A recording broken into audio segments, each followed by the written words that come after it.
കേരള സർവകലാശാലയിലെ board of studies നിയമനത്തിൽ vice ചാൻസലറുടെ നീക്കത്തിനെതിരെ ഇടതു സിൻഡിക്കേറ്റ് അംഗം. നിയമന നടപടികൾ VC ഏറ്റെടുത്തത് നിയമലംഘനമെന്ന് ഷിജു ഖാൻ ആരോപിച്ചു. സിൻഡിക്കേറ്റ് യോഗം ചേർന്ന് നടപടിയെ ചോദ്യം ചെയ്യും.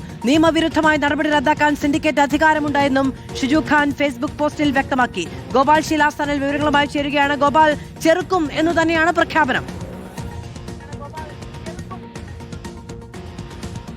അതെ മാധു, തീർച്ചയായിട്ടും കേരള സർവകലാശാലയിൽ കഴിഞ്ഞ ദിവസമാണ് vice chancellor Mohanan Kunnummal syndicate യോഗം ചേരാതെ സിൻഡിക്കേറ്റിനെ പൂർണ്ണമായും ഒഴിവാക്കിക്കൊണ്ട് പഠന ബോർഡുകളിലേക്കുള്ള നിയമനം നടത്താൻ നോട്ടിഫിക്കേഷൻ പുറത്തിറക്കിയത്. നിയമപ്രകാരം സിൻഡിക്കേറ്റ് യോഗം ചേർന്നാണ് ഈ തീരുമാനമെടുക്കേണ്ടതും നോട്ടിഫിക്കേഷൻ പുറത്തിറക്കേണ്ടതും. എന്നാൽ യോഗം വിളിക്കാതെ അനന്തമായി നീട്ടിക്കൊണ്ടുപോവുകയാണ് VC എന്ന വിമർശനം ഉന്നയിച്ചപ്പോൾ രംഗത്ത് വന്നിരിക്കുകയാണ് ഇടത് സിൻഡിക്കേറ്റ് അംഗം കൂടിയായ ഡോക്ടർ ഷിജു ഖാൻ. അദ്ദേഹം പറയുന്നത് നിയമവിരുദ്ധമായിട്ടാണ് വൈസ് ചാൻസലർ സ്വന്തം നിലയ്ക്ക് ബോർഡ് ഓഫ് സ്റ്റഡീസ് പുനഃസംഘടിപ്പിക്കാനുള്ള തീരുമാനം എടുത്തിരിക്കുന്നത്. അതുകൊണ്ട് തന്നെ അതിനെ കൃത്യമായി തന്നെ ചോദ്യം ചെയ്ത് മുന്നോട്ട് പോകും. അടുത്ത സിൻഡിക്കേറ്റ് യോഗം ചേരുന്നത് എന്നാണോ അന്ന് തന്നെ ഈ വിഷയം ഈ യോഗത്തിൽ വിശദമായി ചോദ്യങ്ങളായി ഉന്നയിക്കും. അത് നിയമവിരുദ്ധമാണ് എന്ന് ബോധ്യപ്പെട്ടതിന്റെ അടിസ്ഥാനത്തിൽ സിൻഡിക്കേറ്റ് യോഗത്തിന് ആ തീരുമാനത്തെ റദ്ദു ചെയ്യുന്നതിനും പുതിയ തരത്തിലേക്കുള്ള ഇടപെടലുകൾ നടത്തുന്നതിനുമുള്ള അർഹതയുണ്ട് എന്നും അവകാശമുണ്ട് എന്നും ഷിജു ഖാൻ ഫേസ്ബുക്ക് കുറിപ്പിൽ സൂചിപ്പിക്കുന്നു. 37 പഠന ബോർഡുകളിലേക്കുള്ള നിയമനമാണ് കഴിഞ്ഞ ദിവസം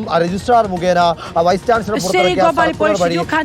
ടെലിഫോൺ ലൈനിൽ നമ്മളോടൊപ്പം ചേരുകയാണ്. ഷിജു ഖാൻ, ഈ നടപടിയിൽ പ്രതിഷേധിക്കാനുള്ള ആഹ്വാനമാണ് അങ്ങ് നടത്തിയിരിക്കുന്നത്. അതിനൊപ്പം തന്നെ ഇതിനെ ചോദ്യം ചെയ്യും. സിൻഡിക്കേറ്റ് ചെയ്യുമ്പോൾ തെറ്റായ ഇത്തരം രീതികളെ ചോദ്യം ചെയ്യുമെന്ന് കൂടി പറയുന്നു. എന്താണ് നീക്കം? കേരളത്തിൽ ഇപ്പോൾ കണ്ടുകൊണ്ടിരിക്കുന്ന സർവകലാശാലകളിലെ കാവ്യവൽക്കരണത്തിന്റെ തുടർച്ചയാണ് കേരള യൂണിവേഴ്സിറ്റിയിലും സംഭവിച്ചിരിക്കുന്നത്. യൂണിവേഴ്സിറ്റിയിലെ നൂറുകണക്കിന് എയ്ഡഡ് കോളേജുകളും ഗവൺമെന്റ് കോളേജുകളും അൺഎയ്ഡഡ് കോളേജുകളും അടക്കമുള്ള വലിയൊരു സ്ഥാപനമാണ് കേരള സർവകലാശാല. ഇവിടുത്തെ അക്കാഡമിക് കരിക്കുലം ഫ്രെയിം ചെയ്യുന്നതും അതോടൊപ്പം സുപ്രധാനമായ അക്കാഡമിക് തീരുമാനങ്ങൾ കൈക്കൊള്ളുന്നതും ബോർഡ് ഓഫ് സ്റ്റഡീസിന് നിർണായക പങ്കാണുള്ളത്. 37 ബോർഡ് ഓഫ് സ്റ്റഡീസ് ആണ് രൂപീകരിക്കുന്നതിന് വേണ്ടി തീരുമാനിച്ചിട്ടുള്ളത്. അപ്പോൾ ആ അധികാരം പൂർണ്ണമായും സിൻഡിക്കേറ്റിൻ്റെതാണ്. കേരള സർവകലാശാല നിയമം 974 chapter 4 section 23(16) powers of the സിൻഡിക്കേറ്റിൽ കൃത്യമായി വിശദീകരിക്കുന്നത് to appoint members to the board of studies സിൻഡിക്കേറ്റിന്റെ അധികാരത്തിൽ വരുന്നതാണ്. അപ്പൊ സിൻഡിക്കേറ്റിന്റെ അധികാരത്തിൽ വരുന്നത് ആരൊക്കെ എന്തൊക്കെ യോഗ്യതകളാണ് ഉണ്ടായിരിക്കേണ്ടത് എന്ന് നിഷ്കർഷിച്ചിട്ടുണ്ടെങ്കിലും ഇതിൽ ആരെയാണ് അപ്പോയിന്റ് ചെയ്യേണ്ടതെന്ന് സിൻഡിക്കേറ്റാണ് തീരുമാനിക്കേണ്ടത്. എന്നാൽ ഇവിടെ താൽക്കാലിക വൈസ് ചാൻസലറായ മോഹനൻ കുന്നുമ്മേൽ അദ്ദേഹത്തിന്റെ നിർദ്ദേശാനുസരണം പുറപ്പെടുവിച്ച സർക്കുലർ നമ്പർ AC/D 2/65/2026 ഡേറ്റഡ് 23/6/2026 അടിസ്ഥാനത്തിൽ ബോർഡ് ഓഫ് സ്റ്റഡീസിലേക്ക് അദ്ദേഹം ഏകപക്ഷീയമായി നിയമനം നടത്താൻ വിജ്ഞാപനം പുറപ്പെടുവിച്ചിരിക്കുകയാണ്. അതിനു വേണ്ടിയിട്ട് കോൾ ഫോർ ചെയ്തിരിക്കുകയാണ്. അപ്പോൾ സിൻഡിക്കേറ്റ് ചേരുന്നില്ല. സിൻഡിക്കേറ്റ് ചേരാതെ സിൻഡിക്കേറ്റിൽ നിക്ഷിപ്തമായ അധികാരത്തെ അദ്ദേഹം കവർന്നെടുക്കുകയാണ്.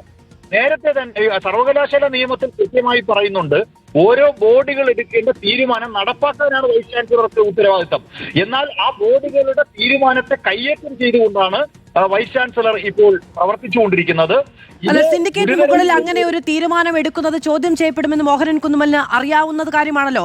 അദ്ദേഹം ഇതിനു മുൻപ് നൽകിയ ചില മെമ്മോകൾ ഹൈക്കോടതി അടക്കം സ്റ്റേ ചെയ്യുന്ന സാഹചര്യമുണ്ടായി. തുടർ തിരിച്ചടികൾ ഉണ്ടായിട്ടും എന്തിനാണ് ഈ അമിതാധികാര പ്രയോഗം?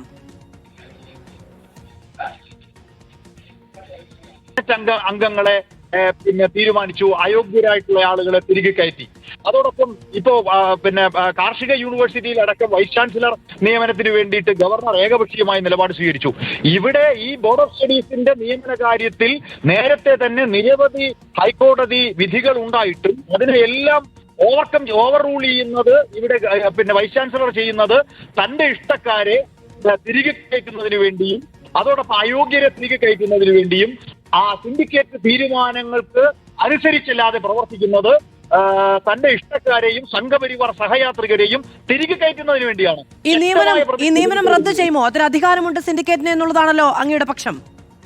സർവകലാശാല ഇപ്പോ സർവകലാശാല സിൻഡിക്കേറ്റ് കൂടാതിരിക്കുന്ന സാഹചര്യത്തിൽ വൈസ് ചാൻസലർ ഏതെങ്കിലും ഒരു അടിയന്തര സാഹചര്യം വന്നാൽ മാത്രമേ 1013 എന്ന് പറയുന്ന ഒരു വകുപ്പ് ഉപയോഗിക്കാൻ അദ്ദേഹത്തിന് നിയമം അധികാരം കൊടുക്കുന്നുള്ളൂ. ഇവിടെ അടിയന്തര സാഹചര്യമില്ല. ഇവിടെ അദ്ദേഹം പുറപ്പെടുവിച്ച സർക്കുലർ സിൻഡിക്കേറ്റ് യോഗത്തിൽ വരുന്ന ഘട്ടത്തിൽ ശക്തമായതിനെ ചോദ്യം ചെയ്യും. ഏത് സർക്കുലറിനെയും ഏത് ഉത്തരവിനെയും റദ്ദാക്കാനുള്ള അധികാരം സിൻഡിക്കേറ്റിനുണ്ട്. തീർച്ചയായിട്ടും സിൻഡിക്കേറ്റ് ചേരുകയാണെങ്കിൽ ആ അധികാരം വിനിയോഗിക്കും. ശരി, വളരെയധികം നന്ദി ഡോക്ടർ ഷിജു ഖാൻ ഞങ്ങളോട് പ്രതികരിച്ചതിന്. ഈ ബോർഡ് ഓഫ് സ്റ്റഡീസ് നിയമനവുമായി ബന്ധപ്പെട്ട 37 ബോർഡ് ഓഫ് സ്റ്റഡീസിന്റെ നിയമനമാണ്. അതുമായി മുന്നോട്ട് പോകാനുള്ള തീരുമാനമാണ് മോഹൻ കുന്നുമ്മലിന്റെ ഭാഗത്തു നിന്ന് ഉണ്ടായിരിക്കുന്നത്. അത് അമിതാധികാര പ്രയോഗമാണ്, ചട്ടങ്ങൾക്ക് വിരുദ്ധമാണ്. സിൻഡിക്കേറ്റ് യോഗം ചേർന്ന് നടപടിയെ ചോദ്യം ചെയ്യും. നിയമവിരുദ്ധമായ നടപടി റദ്ദാക്കാൻ സിൻഡിക്കേറ്റിന് അധികാരമുണ്ട് എന്നുള്ളതാണ് ഷിജു ഖാൻ ഫേസ്ബുക്ക് പോസ്റ്റിൽ വ്യക്തമാക്കിയിരിക്കുന്നത്. അത് ചെയ്യും എന്ന് തന്നെയാണ് റിപ്പോർട്ടറിനോട് പ്രതികരിക്കുമ്പോഴും അദ്ദേഹം വ്യക്തമാക്കുന്നത്.